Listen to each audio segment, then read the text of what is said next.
Subscribe channel kami, Ruang Dengar ID, channel penjelajah alam mistis dan penyingkap tabir misteri dari segala penjuru negeri ini. Ikuti dan pastikan pintu rumah Anda sudah terkunci saat menyimak cerita ini. Ruang Dengar ID dengan judul Misteri Kain Kapal dalam Dompet. Misteri Kain Kapal dalam Dompet.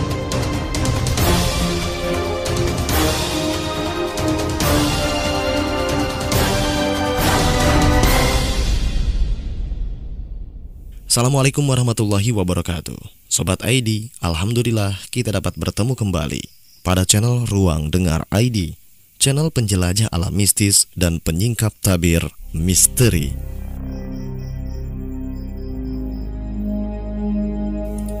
Kisah ini aku alami ketika aku baru pulang dari Malaysia saat cuti pertama di tahun 2002 silam. Begitu keluar dari kapal yang telah membawaku pulang dari negeri jiran itu, aku memesan taksi menuju penginapan terdekat di kota Batam. Karena untuk langsung pulang ke kotaku, rasanya itu tidak mungkin. Karena aku harus menyeberangi laut luas selama hampir 7 jam lamanya. Taksi pesananku beberapa menit lagi baru akan datang. Aku melangkah menuju toko roti terdekat dan beberapa roti kubeli untuk bekalku. Setelah membayar di kasir, aku berjalan ke arah toilet untuk sekedar mencuci tangan. Tepat di atas wastafel tergeletak satu dompet kulit berwarna coklat. Sedangkan di sana tak kulihat sesiapapun. Aku sengaja membuka isi dompet itu, bermaksud untuk melihat identitas pemiliknya. Sebuah KTP, ATM, SIM, dan beberapa kartu lain ada di dalamnya. Pemiliknya adalah seorang pria berusia 40 tahun dengan status hubungan menikah.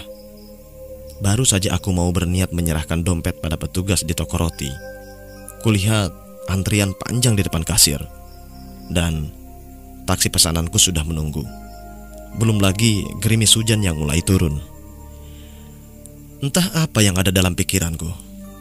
Yang pasti dompet itu sudah ada di tas gendonganku. Di dalam taksi, aku teringat soal dompet. Lalu, kubuka kembali dompet itu.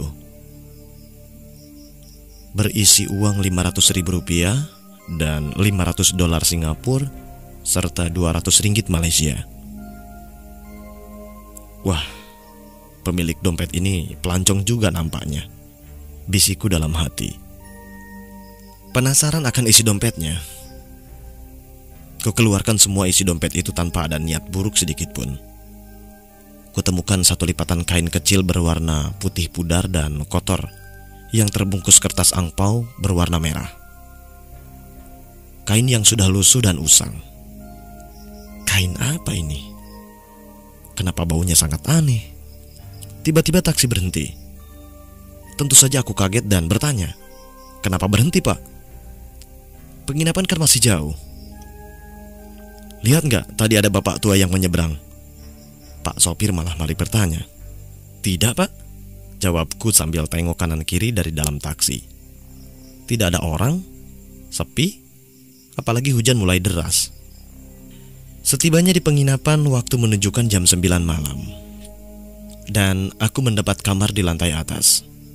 Aroma dupa meyakinkan aku jika pemilik penginapan beragama Buddha. Sambil mengucap salam, aku memasuki kamarku.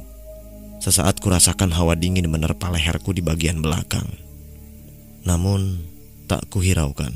Aku pun mulai mencoba memejamkan mata untuk segera melepas penat di tubuh dan kakiku. Ada rasa gelisah. Aku merasakan seperti sedang diperhatikan oleh sepasang mata. Ini di dalam kamar. Aku sendirian di sini. Kamar sebagus ini masa iya ada orang mengintip? Hiburku, sekedar menenangkan hati yang mulai ada rasa takut. Mungkin baru beberapa saat saja aku terlelap dalam tidurku.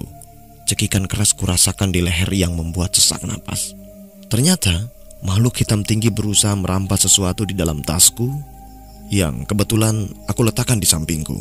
Aku berusaha melawan dan mempertahankan tas milikku sampai tubuhku terhempas dan jatuh dari ranjang. Ruangan ber-AC itu tak mampu menyembunyikan lelehan keringat di keningku. Aku benar-benar ketakutan. Kemudian aku teringat akan dompet coklat yang ada di dalam tasku. Ada angpau berwarna merah berisi kain kapan yang sudah usang dan berbau busuk. Entah untuk apa si pemiliknya menyimpan benda itu. Aku ingat kejadiannya waktu itu jam 2 dini hari. Kemudian aku berlari dan turun ke lantai bawah untuk menemui petugas jaga penginapan. Lalu kutitipkan di sana dompet berisi kain kapan itu. Dan kujelaskan juga pada mereka apa sebenarnya yang terjadi. Syukurlah mereka mengerti dan mau menolongku. Lalu aku kembali ke kamarku, tetapi aku tidak berani untuk tidur lagi. Pada pagi hari, satu taksi menjemputku untuk menghantarkan menuju kapal yang akan membawaku pulang ke kotaku. Cerita ini ditulis oleh akun Facebook @tati. Terima kasih Mbak Tati, terima kasih Sobat ID, dan jangan lupa subscribe. Like jika Sobat ID suka, dislike jika tidak suka. Namun tetaplah berkomentar baik dan bijak. Wassalamualaikum warahmatullahi wabarakatuh.